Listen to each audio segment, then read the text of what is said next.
Mga kababayan, palakpakan po natin ang mga kandidatong pinalad po na makapasok sa pwesto sa kangkungan. Unang nabigyan po ng upuan ay si Governor Gwen Garcia. Akala mo unbeatable?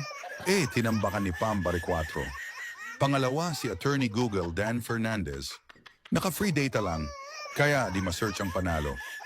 Eto pa isa, Diyos ko, World Guinness record holder ng mga losers? Si Trillanes. Tumakbong mayor ng Caloocan pero di umobra kay malapitan. Taob ulit ang kaldero. Si Stella Kimbo, nagpalit ng laban. Congresswoman to mayor? Resulta, ulats mga kababayan. Balik tricycle na naman. Benny Abante, kahit may Abante sa apelido, hindi naka-Abante sa Maynila. Sinapawan ni Joey Uy, parang sinabawan lang. At syempre si Franz Castro, reyna ng privilege speech pero laglag sa Magic 12. Mukhang na-expire ang magic.